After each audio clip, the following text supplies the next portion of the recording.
Assalamualaikum warahmatullahi wabarakatuh.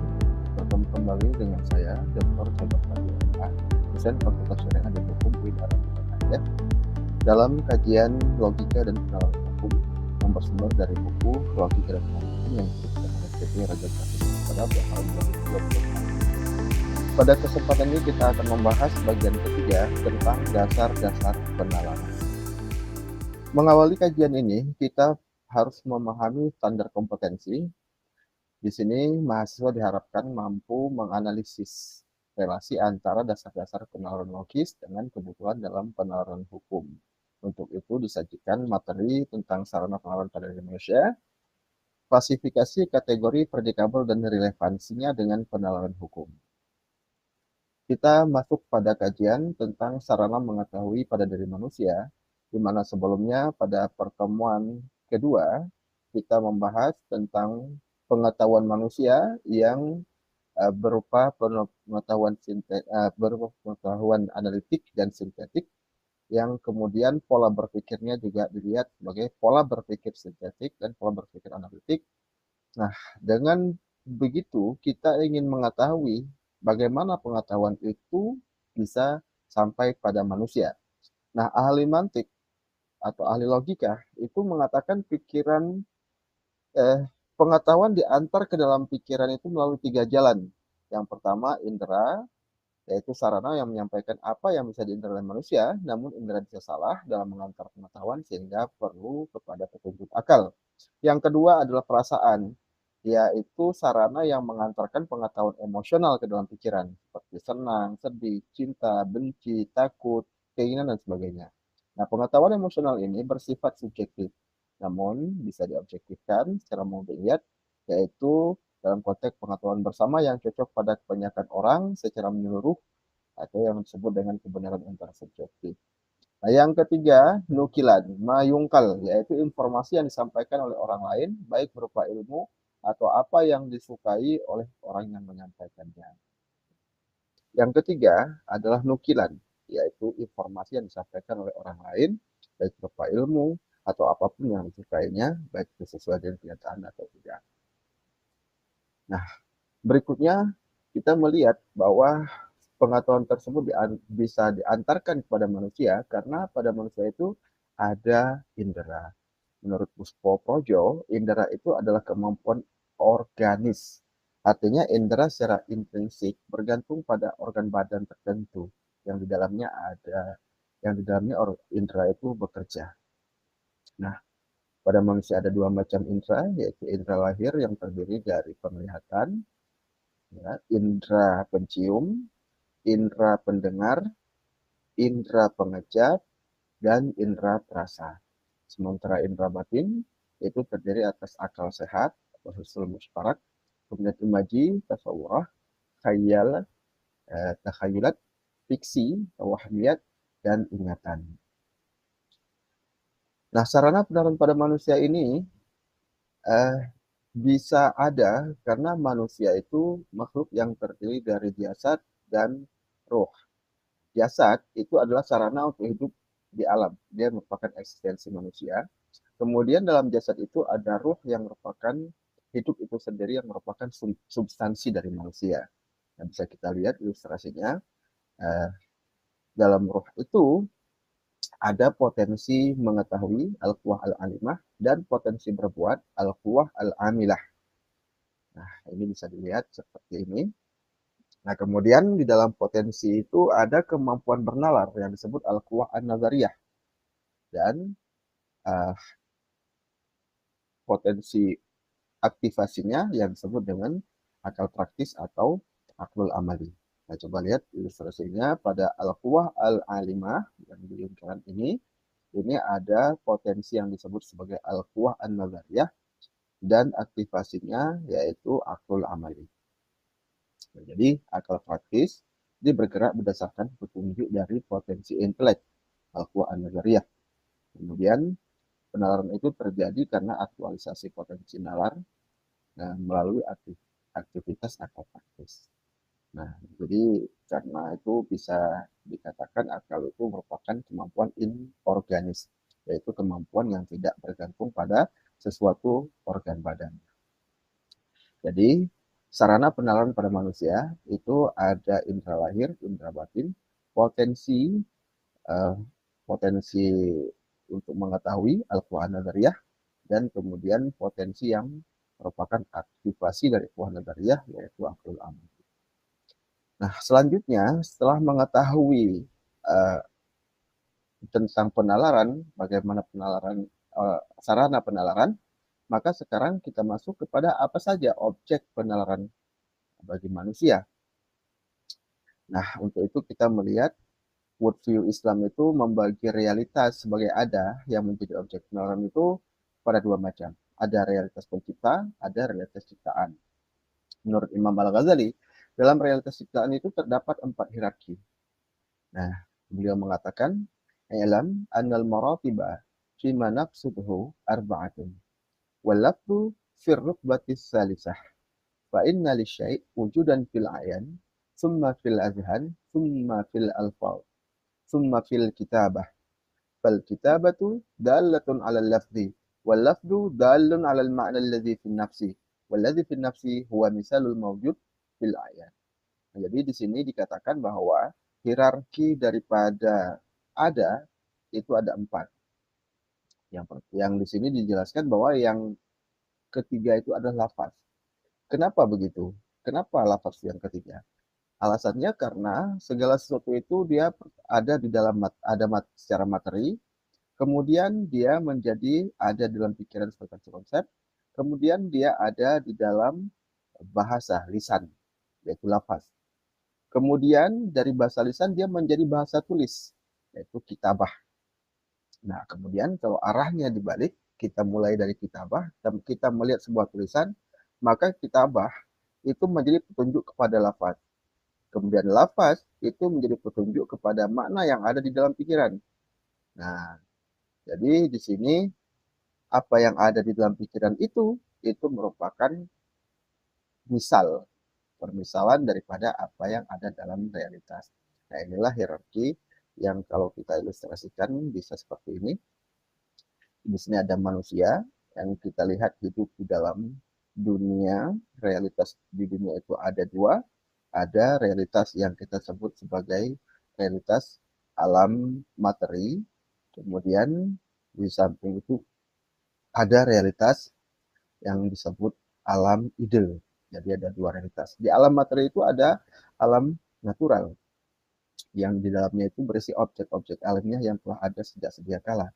Sementara di alam sosial itu ada objek-objek yang berupa karya manusia, di antaranya lisan dan tulisan. Nah, sementara di alam ide itu objeknya berupa konsep dalam pikiran manusia. Nah, sekarang kita misalkan kita melihat satu objek di alam natural, maka objek tersebut itu merupakan ada dalam hierarki pertama, yaitu maujud fil ayan. Tetapi dari apa yang maujud fil ayan, kita kemudian mengonsepsikannya ke dalam alam ide kita. Maka di sini kita bisa lihat misalnya kita mengkonsep bangau sebagai unggas yang berparuh dan berkaki panjang. Nah, konsep ini kemudian kita lihat sebagai hierarki yang kedua. Jadi dia itu menjadi maujud fil azhan. Nah, maujud fil azan ini kita turunkan ke dalam lisan kita. Nah, lisan itu sendiri merupakan hierarki ada yang ketiga. Nah, lisan kemudian diturunkan ke dalam tulisan, dan ini merupakan hierarki ada yang keempat. Nah, jadi di sini kita kemudian bisa membalikkan di mana dari tulisan kita bisa memahami lisan, kemudian dari lisan kita memahami konsep dalam pikiran. Konsep itu merupakan representasi dari apa yang ada di dalam realitas. Inilah konsep yang disampaikan Imam Al-Ghazali, dan ini bisa kita lihat secara lebih luas dalam konsep keberadaan dalam usul Islam, di mana ada dibagi kepada adanya Allah sebagai pencipta, wujud khalik, adanya makhluk sebagai ciptaan, di mana ada makhluk itu terbagi dua, ada dalam artian materi maupun filayan, dan ada dalam artian konseptual maupun fil azhan. Nah, ada secara materi ini kemudian berupa objek-objek alamiah yang kita konsepsikan ke dalam alam ide kita. Nah, setelah dia menjadi ide, ide itu kemudian dikonkretkan lagi. Kalau ide itu abstrak, lalu kemudian dikonkretkan lagi menjadi lisan dan tulisan. Dia konkret karena bisa dilihat dan dibaca. Nah, lalu kemudian dari itu kita bisa memahami ide. Ide itu mewakili konsep objek yang ada di dalam realitas. Di sisi lain, Allah menurunkan Al-Quran, di mana Al-Quran itu kemudian menjadi makna-makna yang kemudian turun ke ide manusia sehingga kita bisa memahami ide Al-Quran. Selanjutnya perlu diketahui bahwa penalaran dilaksanakan dalam rangka menghasilkan ide ataupun konsep. Oleh karena itu, kita harus mengetahui apa itu ide, apa itu konsep. Nah, merujuk kepada Kamus Besar Bahasa Indonesia, kata ide berarti rancangan yang tersusun dalam pikiran, gagasan, atau cita-cita. Kata ide berasal dari bahasa Yunani, yaitu eidos, artinya apa yang terlihat, gambar, rupa, atau penampakan sebagai representasi dari objek dalam intelek. Nah, ide dalam bahasa Arab disebut fikrah, semana dengan asurah al-zihniyah yang kerap dipadankan dengan kata al-makna, yang berarti konsep. Nah, jadi apa yang diketahui secara intelek adalah ide atau konsep objektif tentang objek. Nah, kemudian kata konsep, menurut KBBI berarti ide atau pengertian yang diabstraksikan dari peristiwa konkret. Adapun kata konseptual itu berarti memiliki ciri seperti konsep. Nah, kata konsep itu sendiri berasal dari bahasa Latin, consipere, artinya mencakup, mengandung, mengambil, menyedot, menangkap. Dalam bahasa Arab, kata konseptual sepadan dengan kata tasawuriyah, sedangkan kata konsep dipadankan dengan kata surah zihniyah yang bisa berarti imaji. Nah, jadi kata konseptus berarti tangkapan. Sebab ya saat melihat objek melalui gambar, ide, kita bisa menghasilkan konsep-konsep. Nah, jadi ini pengertian ide atau konsep. Ini penting karena kita memahami penerapan itu dilakukan untuk menghasilkan ide atau konsep. Nah, konsep itu sendiri seperti ini. Jadi ini penting untuk kita bisa memahami aktivitas penerapan itu sendiri. Nah, jadi kalau kita lihat dia itu sebagai sesuatu yang menghasilkan ide, ide itu abstrak, maka kegiatan penerapan itu adalah kegiatan yang sifatnya itu bergulat dengan sesuatu yang abstrak. Maka perlulah kita juga mengetahui apa itu abstraksi. Nah, jadi ide atau konsep itu dihasilkan dari proses yang disebut abstraksi. Nah, menurut KBBI, kata abstraksi berarti metode untuk mendapatkan kepastian hukum atau pengertian melalui penyaringan terhadap gejala atau peristiwa. Abstraksi dalam bahasa Arab sepadan dengan kata at-tajrid, yaitu aktivitas mental yang berangkat dari perkara-perkara partikular untuk menuju pada pembentukan konsep universal. Jadi itulah abstraksi dari yang partikular, kemudian kita menuju universalitas, yang universalitas itu merupakan sesuatu yang abstrak, berupa ide-ide abstrak. Nah, abstraksi adalah cara manusia untuk membangun konsep dari yang konkret menuju yang abstrak. Dari itu abstraksi juga disebut sebagai proses immaterialisasi. Jadi benda konkret yang kita lihat di alam maupun fil ayan, kemudian itu kita abstraksikan kegiatannya untuk membuat itu menjadi konsep, itu namanya abstraksi. Jadi karena memang dari benda yang konkret menjadi konsep yang abstrak, nah, itu adalah proses yang sifatnya meninggalkan hal-hal materi, maka abstraksi ini disebut juga sebagai immaterialisasi. Nah, ide atau konsep diungkapkan dalam kata-kata. Setelah dia itu diabstraksikan, dia menjadi konsep, kemudian konsep itu atau ide itu diungkapkan di dalam kata-kata. Nah, dalam ilmu logika, kata itu disebut term. Maka secara objektif, ide atau konsep itu adalah hasil abstraksi.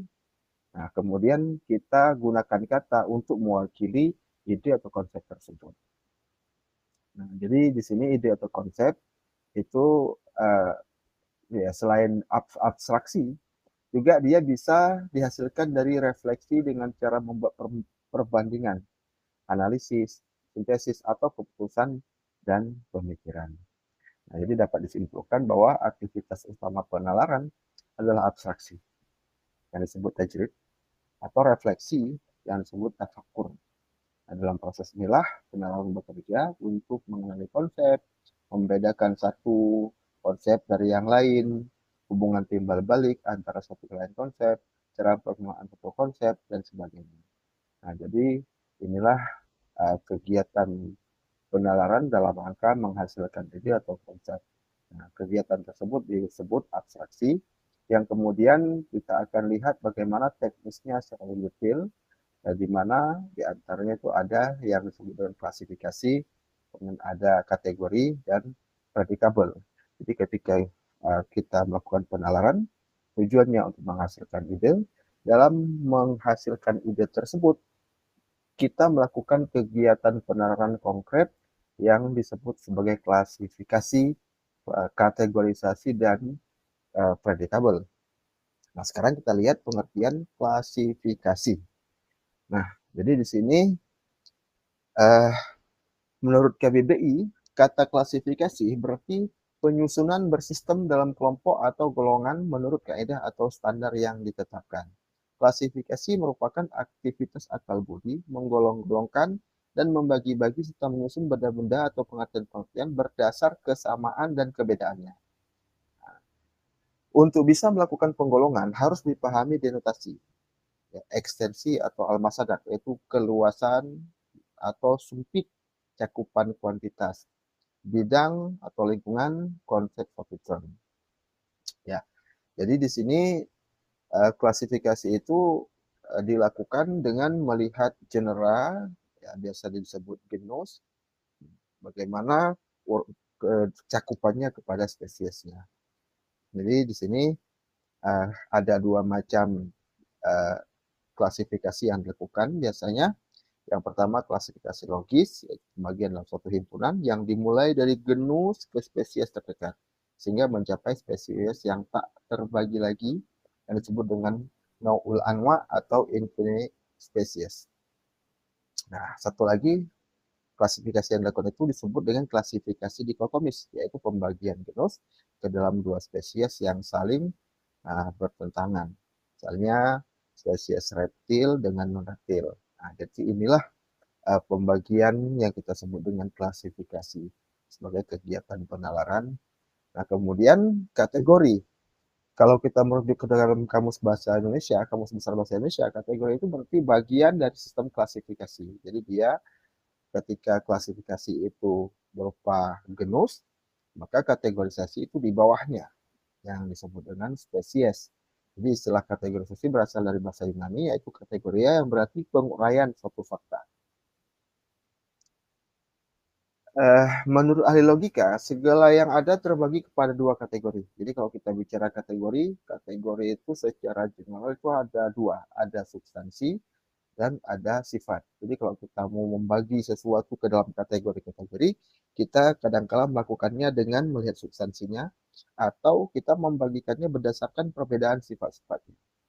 Nah, jadi ini kemudian para ahli mantik itu membaginya kepada 10 macam istilah. Jadi ketika kita mau membagi sesuatu, kita akan melihat 10 hal yang kemudian membuatnya bisa kita letakkan dalam kategori yang berbeda berdasarkan kesamaan-kesamaan pada 10 kategori ini. Yang pertama, kita melihat substansinya, yaitu jauhar atau unsur yang membentuk atau menyusunnya menjadi sesuatu yang berdiri sendiri, seperti kayu yang membentuk meja. Maka kita bisa mengkategorikan meja yang terbuat dari kayu. Nah, jadi kita bisa membedakan dari meja yang terbuat dari besi. Nah, jadi kalau begitu kategori kita buat dengan melihat unsur substantifnya, yaitu yang membentuknya. Yang kedua, kuantitas. Kita membedakannya dan membuat satu kategori berdasarkan sifat atau karakteristik yang bisa dibagi. Itu kuantitas yang bisa dibagi seperti kadar panjang yang bisa dengan hasta, dengan jengkal, dengan ukuran meter, senti, dan sebagainya.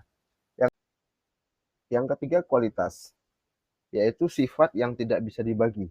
Jika dibagi, ia menjadi dua keadaan yang berbeda. Misalnya warna. Jika dibagi, berarti ada warna lain sebagai kualitas yang berbeda. Dengan demikian, adanya pembagian itu menimbulkan satu kategori yang baru. Yang keempat, relasi, yaitu sifat yang pemahaman atasnya terhubung dengan pemahaman terhadap yang lain. Misalnya kata ayah yang dipahami dalam relasinya dengan kata anak, atau kata besar yang dipahami dalam relasinya dengan kata kecil. Nah, ini juga menimbulkan kategori yang berbeda sesuai dengan relasi-relasi tersebut. Nah, kemudian yang kelima, tempat. Tempat itu artinya sesuatu yang tidak menyisakan ruang bagi yang lain. Nah, jadi kita bisa melihat benda-benda yang menempati ruang yang sama itu bisa dikategorikan ke dalam satu kelompok. Nah, dan juga kita bisa bedakan yang menempati ruang yang lain sebagai kelompok yang lain. Kemudian waktu. Waktu itu adalah masa. Nah, kita bisa membuat kategori-kategori pengelompokan berdasarkan masa. Nah, jadi yang dalam satu waktu menjadi satu kelompok, nah itu biasa kita gunakan. Kemudian yang ketujuh, aksi, yaitu kondisi fisik yang dilihat pada relasi antara satu dan lain bagian fisik dalam kaitannya dengan arah. Nah, jadi di sini kita bisa mengelompokkan. Nah, misalnya kondisi tubuh dari duduk ke berdiri misalnya. Nah, di sini ada bagian-bagian fisik yang mengalami perubahan yang kita bisa buat kelompok berdasarkan kondisinya setelah berubah.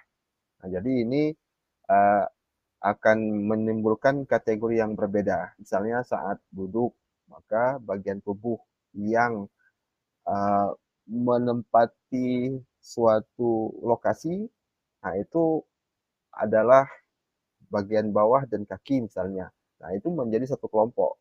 Sedangkan saat berdiri itu hanya kaki dan jari-jari misalnya. Jadi kita buat kelompok berdasarkan kondisi fisik ya dalam satu kondisi berubah ke kondisi yang lain itu menghasilkan kategori yang berbeda. Kemudian uh, pasivitas yaitu pengaruh substansi terhadap yang lain. Misalnya mendinginkan, memotong, membakar. Nah, kita bisa membuat kelompok yang pengaruh efek dari suatu substansi, misalnya mendinginkan apa saja yang didinginkan. Ini menjadi satu kelompok, menjadi kategori tersendiri, dan seterusnya. Kemudian yang kesembilan, posisi, yaitu sesuatu yang dipengaruhi oleh yang lain, misalnya menjadi dingin, nah, menjadi terpotong. Nah, ini juga begitu, yang menerima akibat atau yang menerima pengaruh itu bisa diklasifikasikan, bukan diklasifikasikan, dikategorikan ke dalam satu kelompok tersendiri. Yang ke-10, kondisi. Nah, ini uh, yaitu keadaan yang disifatkan bagi sesuatu objek karena ia menjadi bagian. Nah, ini kan misalnya baju yang dipakai. Nah, di sini kita bisa kelompokkan. Nah, misalnya kesamaan baju dari sekelompok orang. Nah, itu juga menjadi satu yang bisa dijadikan kategori. Nah, ini yang sering digunakan dalam membuat kategori. Nah, selain klasifikasi dan kategori, kita juga melakukan penalaran dalam rangka melakukan predicable. Jika membuat klasifikasi dan kategori lebih pada menemukan konsep, lalu menyatukan ke dalam satu kelompok, predicable itu penalarannya lebih kepada sintesis, yaitu kita menyematkan sesuatu yang merupakan predikat kepada suatu subjek. Jadi di sini kita akan menggunakan 5 macam predikat, di mana kita menalar untuk melihat predikat tersebut apakah benar atau tidak ketika disematkan kepada subjek tertentu. Nah, yang pertama di situ genus. Genus itu adalah klasifikasi yang mencakup spesies. Nah, ketika kita hendak membicarakan manusia, maka kita akan sematkan predikat yang merupakan genus manusia itu. Nah, misalnya manusia adalah hewan. Jadi hewan itu genus. Yang di bawah genus hewan itu ada manusia, ada hewan seperti reptil, ada hewan seperti unggas, serangga. Nah, di sini ketika kita mau menjelaskan manusia, kita ambil genusnya, sematkan sematkan sebagai predikat kepada manusia. Selain genus, kita juga bisa menggunakan spesies. Misalnya, kita menjelaskan manusia sebagai mamalia. Nah, jadi kalau kita katakan manusia itu mamalia, mamalia itu adalah satu spesies di bawah genus hewan. Tapi kita tidak menggunakan genus hewan, tapi kita menggunakan kata mamalia, yang mamalia itu merupakan spesies di bawah kata hewan. Nah, jadi kita menjelaskan manusia sebagai spesies dengan menggunakan spesies, bukan menggunakan genus. Itu boleh dilakukan selama itu sesuai dan tidak melanggar prinsip logis. Nah, kemudian yang ketiga, ciri pembeda. Nah, di sini kita lihat ketika manusia di bawah genus hewan dibedakan dengan reptil karena punya akal, maka akal ini merupakan ciri pembeda. Nah, jadi ketika kita mau menjelaskan manusia, lalu kemudian kita gunakan pembeda itu untuk sebagai predikat kepada manusia, yaitu bisa. Nah, jadi kita melakukan itu. Nah, selain genus, spesies, dan ciri pembeda, kita juga menggunakan sifat. Nah, sifat ini ada sifat khusus, yang sifat khusus itu merupakan konsekuensi logis, seperti misalnya dengan adanya akal, manusia bisa memecahkan masalah. Lalu kita katakan manusia itu memecahkan masalah. Nah, itu berarti kita menggunakan sifat yang khusus, sifat yang sifatnya itu memang konsekuensi logis dari keberadaannya pada manusia. Tapi ada juga sifat yang tidak, yang bukan sifat yang spesifik, tapi ada pada semua makhluk. Misalnya kita katakan manusia itu berjalan. Nah, itu berarti kita menggunakan sifat yang sifatnya sampiran, bukan sifat khusus. Nah, jadi dari 5 macam ini kita bisa melihat eh, yang 1, 2, 3 itu merupakan relasi esensial. Tapi yang kedua, yang ke 1, 2, 3 relasi esensial, yang keempat itu relasinya bersifat aksidensial. Nah, cuma karena dia itu lazim, maka dia menjadi sesuatu yang tidak terpisahkan. Sedangkan yang kelima pada kategori tadi, itu merupakan yang ketiga di sini, yaitu relasi aksidensial. Jadi, Imam Al-Ghazali menjelaskan ini dari 5 kuliah tadi yang digunakan, 1, 2, 3 itu merupakan sifat yang zati. Nah, kemudian yang keempat itu merupakan relasi yang esensial seperti relasi antara bayangan dengan pohon. Jadi di situ kita nggak bisa lepaskan, tapi memahami pohon itu nggak bergantung kepada bayangan. Nah, itu contohnya. Kemudian yang ketiga itu sifatnya eksidensial, itu bisa dilepas. Nah, misalnya kita lihat eh, orang negro itu ya, orang berkulit hitam kita sebut negro. Nah, sifat kulit hitam itu pada manusia bisa lepas sebab manusia bisa saja bukan orang berkulit hitam. Nah, jadi itu walaupun secara kenyataan tidak terlepas, tapi secara pikiran itu bisa dilepas. Nah, jadi hal yang seperti ini eh, kerap juga ya kita lakukan dalam melakukan predikabel. Nah, ya demikianlah kajian kita pada kesempatan ini. Kita bisa melihat bahwa kegiatan penalaran itu intinya adalah untuk uh, merumuskan ide atau konsep yang mana dilakukan dengan uh, melakukan uh, klasifikasi, kategorisasi, dan predikabel. Alhamdulillah kita telah menuntaskan kajian pada bagian 3 ini. Semoga dapat dipahami dengan baik. Terima kasih atas perhatiannya. Assalamualaikum warahmatullahi wabarakatuh.